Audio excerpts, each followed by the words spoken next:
Hi, and welcome to Lights, Camera, Action. I'm Allison Howard and your host for tonight. Today we're going to be interviewing two actors from the local Washington, D.C., Baltimore area, and we will be learning about some current acting endeavors that each of them are pursuing. So first we have Josh Murray and Elizabeth Brent. Thank you so much for coming. Hi, thank you for having me. Thanks for having us. So tell me, how did you guys end up getting into acting? You go first. I started acting in middle school and high school, like theater, everything like that. And then I did it a little bit in college. I kind of got distracted with books and tried to major in something else. But then when I graduated from school, I was like sort of lost. And I had different jobs and I just wanted to be able to do something. So then I saw Game Change and I saw a casting for it and I got to be an extra on that and I just fell in love with it, and it was wonderful. And I met you there. I know, we did meet on that, and that was fantastic. Fantastic. It sounds That like was you a guys year were creating ago. lots of trouble. Of course. Like, what else would we be doing? Absolutely. Yes. We're the stars of the show. That's what background acting is, right? Yeah. Just Causing trouble. causing trouble. Exactly. 100% true. Of course. How did you get into it? I went to an audition for a short film that was happening in the area, and I got a little speaking part, and then I just it was a little short film, and then I did a couple of 48-hour shorts. The first was a speed competition too, so did a few of those, and I loved it, and I just kept on kind of pursuing it. So you got your first audition. I did. I had a 100% booking ratio to start with, and it's just gone downhill ever since. But that's fantastic. So the first audition you went in and you obviously got the part. Do you get nervous still when you go into auditions? I mean, it sounds like you're a pro, and I mean, you've been a natural from the beginning. I know. It's hard being me. Do you find auditioning difficult? Sometimes I do. You know, it really depends. It really depends. Like some stuff, like the more like stressful auditions you've done, like the less you sweat the smaller stuff. It's very true. So like when you've like done something that was just like absolutely like insane, and then you do like a little commercial just with someone you know, it's just kind of like, okay, another day, another audition. Yes. But there's always going to be something that's like even bigger than what you've done before, and then it's like, course. oh, it's new, so now it's scary. Right. So there's always that heightened element of whether or not if the gig is a really big deal. Yeah. Yeah. Especially when they tell you the final dollar sign. Yeah. If you ever see a casting and it's like, oh, that'd be awesome to have. Right. That would be ideal. Yeah, exactly. How about you? Do you find auditioning terrifying? Oh, yes. Oh, well. I Pretend you're in an audition right now. This is an audition right now. See, but that's kind of what you have to do, I realize, is you just have to be yourself. You can't, even though that's hard when someone's looking at you, be yourself. And you're just like, what? I don't know what that means. But I guess I've been on like 10 auditions, but my first one was for America's Most Wanted, and I was terrified. And I kept telling everybody in the waiting room that it was my first audition, and there were people's moms were there because there were younger people casting, and they were like, oh, it gets easier. And it does. I think it does get easier. So over time, just Yeah, having just the keep going. experiences- Yeah, keep Yeah. going on them. It gets easier. Just gets easier. Just figure out what you Yeah. wanted, how it all works out. So was there ever a specific time when you guys were growing up that you realized you wanted to become an actor? Was there anything ever in the back of your mind, like did you ever see a movie and all of a sudden go, that's what I want to do? I know that you had kind of fought it a little bit through college with majoring in other things, but was there ever a moment, either maybe on the set of Game Change or anything like that? I think when I was younger, I played Mrs. Rabbit in Peter Rabbit, and I had to sing.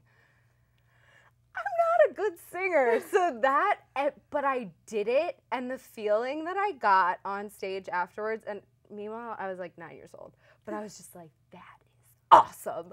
All those people clapping, and I sucked. Like the singing, I sucked. The acting, no.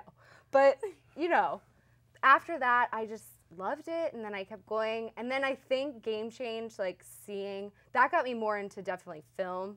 Yes. Just seeing how it all worked. Like people would not know unless you go to a set how everything works and how hurry up and wait it can be. Yes. How long it can that's where the troublemaking comes in. That's where the Yes, troublemaking yes. obviously happened. How about you? When was that epiphany moment for you? You know, it was a little bit of a process. I was in college and I was hearing more about independent film because I always thought, like a lot of actors, that, you know, I remember someone in an actor studio once saying that, like, and it summed up my feelings exactly. It was like, I didn't think that you could become an actor. I thought that, like, they were on some planet and they, like, harvested them and then brought them to Hollywood or something. Like, That I is never. how it happened. It is. It is it. It is. I'm still wondering, but. That's why they decided to make Pluto no longer a planet. Exactly. They That's didn't where want they them are. to figure it out. Blackballing it. Yeah. That's genius. So I never really thought about it as a career, but when I started seeing stuff about independent film towards the end of college, I started seeing like, wow, like they actually make movies like that are like reachable and like real people do it and stuff. Right.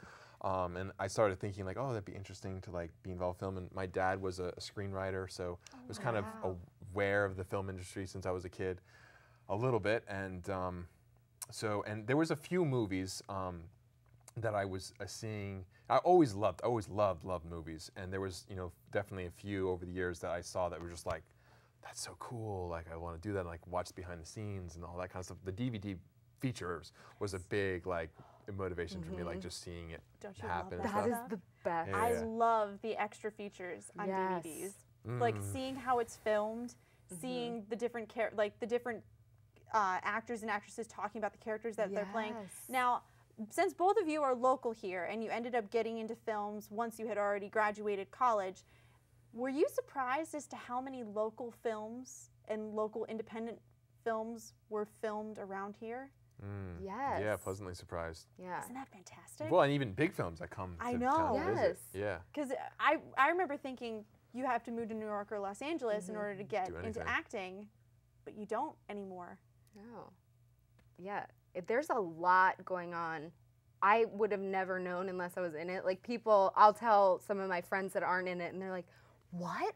That's filming here right now?" I'm like, "Yes." Oh, but why would you know that? Like, but there's a lot. It's a lot of underground stuff. I feel like unless you're within the community, you don't otherwise hear about it. Yes. But there are so many industrials and commercials that are filmed around here. Now, speaking of friends, when you tell friends and you do tell people in this area that you're acting, what type of responses do you get?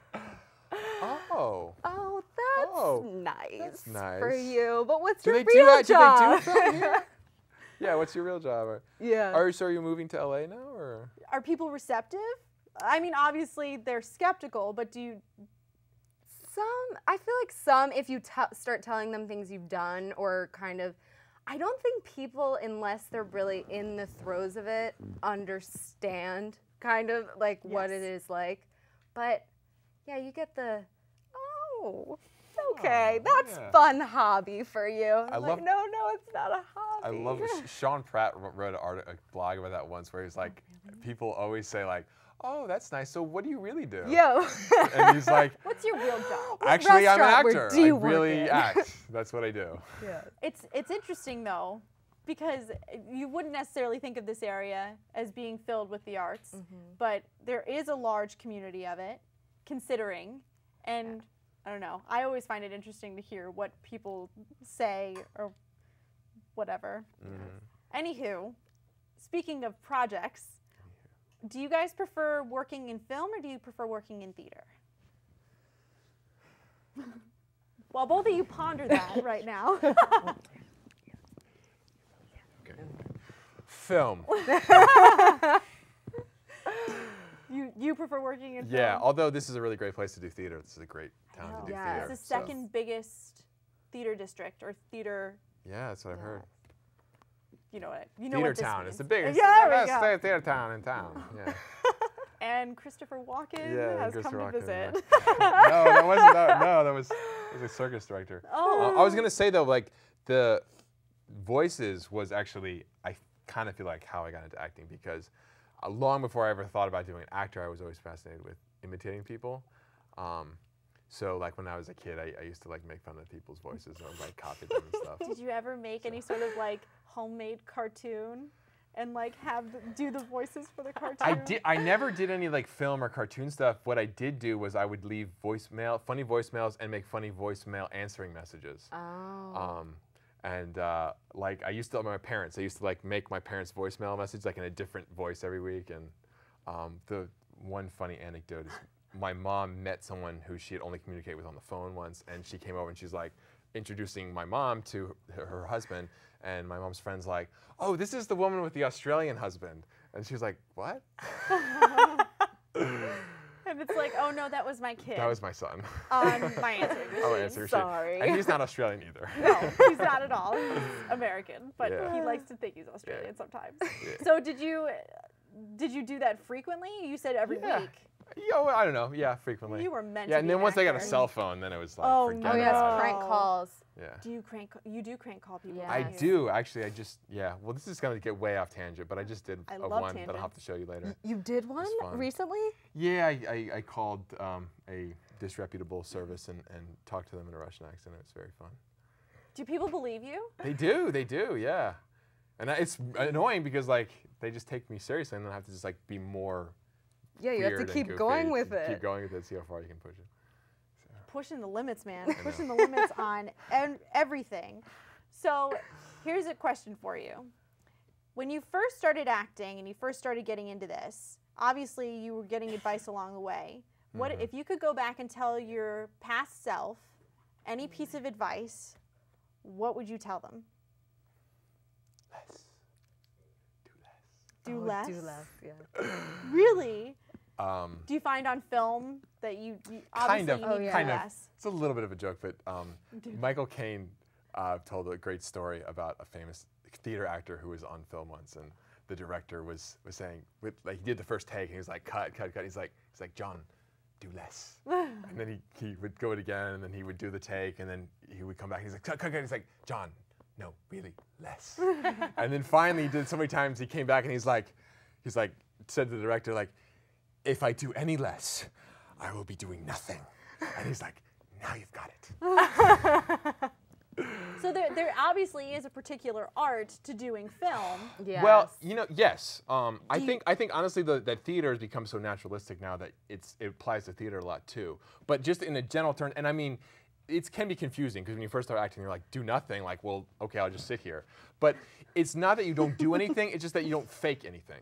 Right. And that's really what you have to learn is that like you're not trying to be good at faking. It's just you're learning how to be natural and react naturally. And Did you? that's really hard Yes. to learn, to realize like it takes a long time to figure like even what that means. But do less of like what your idea of what it's supposed to be. Now is what I would say. you seem to be a very animated person. Were you just for interviews. Were you? Just for interviews. After the show, When I'm you're just very moribund and morose. And That's a complete lie. But did you find that when you in your first films that you were very animated and very? no, actually, in my first films, I was terrified. And I was just like frozen and like freeze-faced and stuff. So I was never like the over-the-top person. Actually, it took me a long time to like figure out how to do like over-the-top comedic acting because it was more inhibited. So this Right. is after I've learned the process of like trying to be. I had to like learn to be more expressive in some ways or more freed up. You know what I'm saying? Right. So, but even still, like you can underact, like not do a lot, and still be fake. You know. Oh, The yes. question is Yes. not doing like too much activity or too little activity. It's artificiality, Yeah. and so it's like less artificiality is what I mean. Kristen Stewart, anybody? How about you? yes. Is there any piece of advice that you would? What would I? Oh, I know. Keep I your would voice on. tell. I would tell myself to get headshots right away, Right. because I waited a long time because I fought with it. I was like, because of kind of the reaction I was getting from remember. people, Oh. telling people what I wanted to do, and they were sort of like, no, you don't want to really do that. Do you know how hard that is? Blah blah blah. But if you want to do it and you're perseverant and you just keep at it, Yeah. then any rejection you get, when you don't get rejected, it feels that much better. You're like, yes. So it They makes it all want worth you. it. But yes, I would definitely tell myself to get headshots right away. Right and then away. keep getting Right. them And Yes. yes. better ones right away. Better ones and better ones. But your headshots are great, and I'm so happy that you ended up going to get them. Yes. And I found out about where to get them from you. And that's another thing I feel like on set, talking to other actors, that's pretty much how I learned where to find casting notices, where to do everything. And that's another thing that I think is really nice about this area is that when you do end up working either on background for big projects or if you work on small gigs, people are so willing to help you. Yes. Like the networking around here, you're looking at me as if you disagree. No. Do you find that that people around here are willing to help? A lot of people are, yeah. I think that, yes, I would be careful who you're listening to, though, on background, because there's lots of background actors who have lots of background experience and not a lot of other experience, and they may be very happy to help you, but they may not be very able to help you. Right. So I would just say, if you have a background actor, like, get to know, like, what they've done, and, you know, they've said they've been in all these movies doing background, then they may not be able to tell you a lot about acting. Right, because it is different. Yeah. I would say get all the help you can get and just, you know, take it with a grain of salt and verify. Well, you do that with any industry that you're working in. Any yeah, like any sort of business. Like if you're working in like a corporate business, obviously there are things that you're going to be taking with a grain of salt depending on where they're coming from. I do have a question. Have either of you ever had a chance to be on the other side of an audition, be the auditioner, and have somebody read something for you, whether it was for like a short film that you might have been casting or working on any other type of Definitely.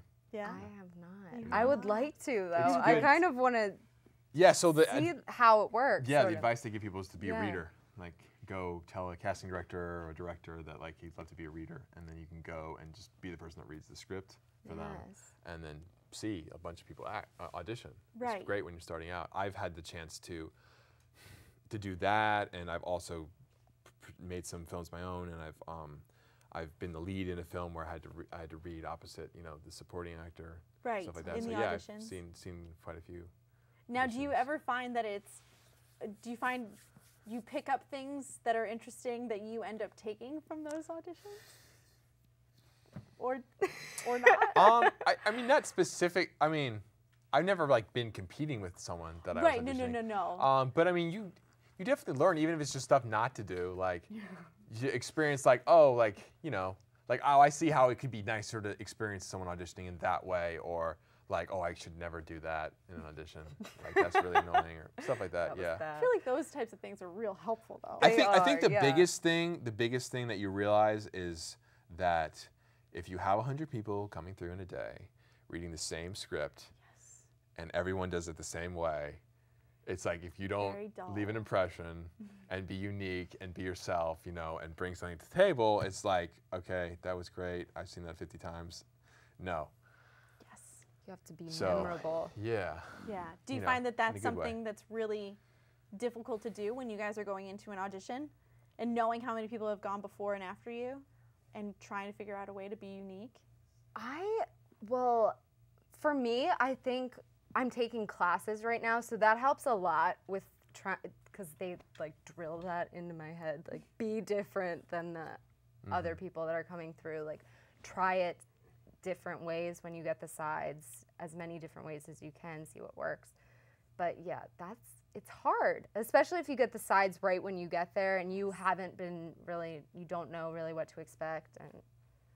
And here's another question for you. Obviously with auditions you can get sides or you can prepare a monologue. Which do you prefer? Do you prefer having sides and not doing a monologue, or preparing a monologue?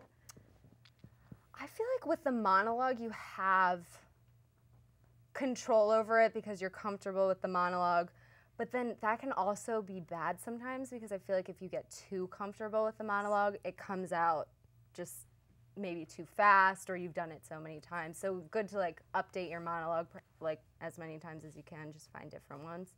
But I don't know, I like doing monologues, but because you have that, but sides, I feel like they get a better sense of what you could bring to the character, or if it's a commercial, they would never ask you to do a monologue, that would be a little strange.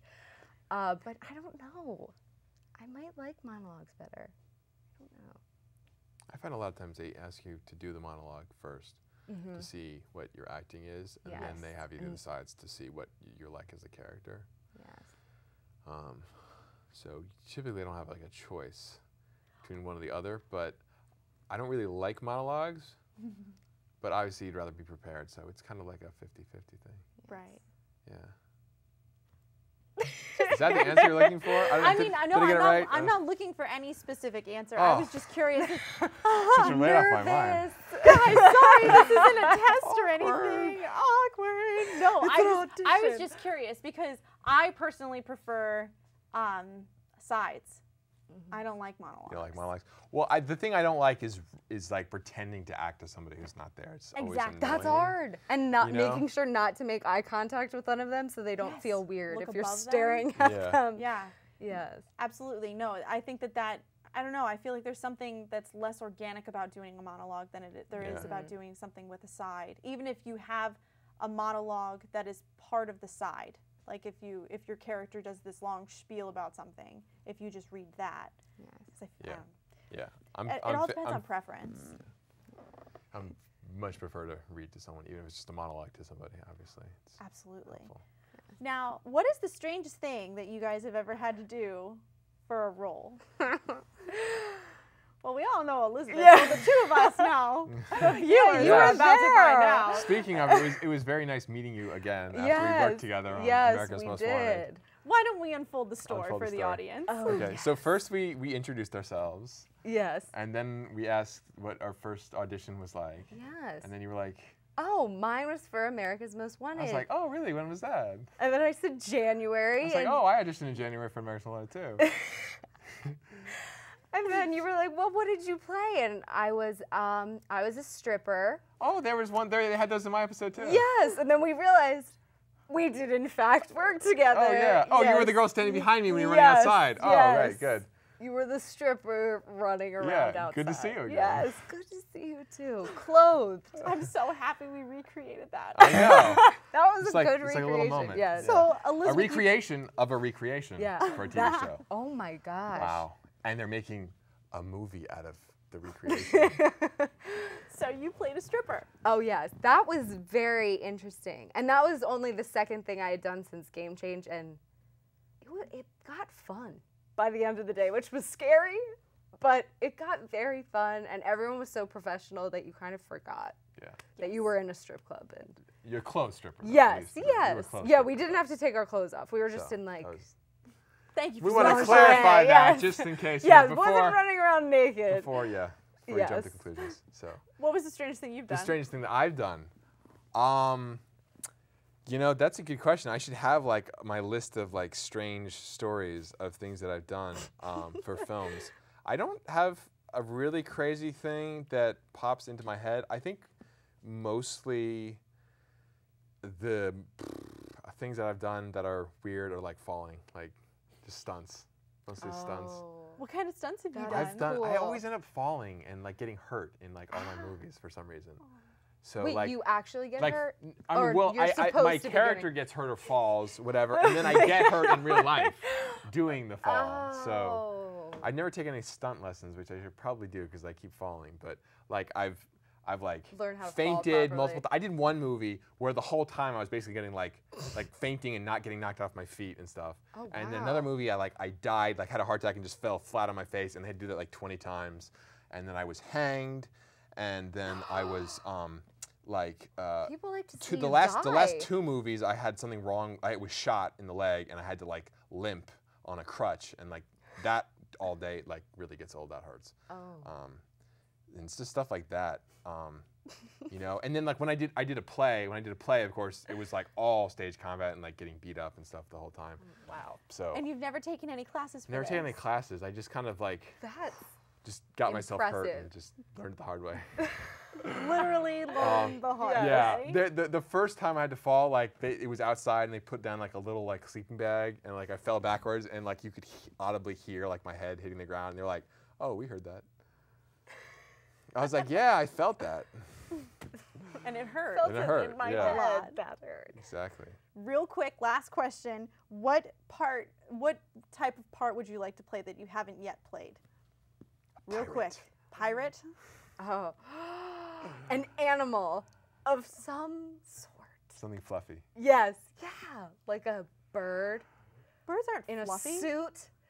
I was thinking of Big Bird. Like Big Bird. Like a bird, like some sort of child thing where you just get to be over the top and crazy.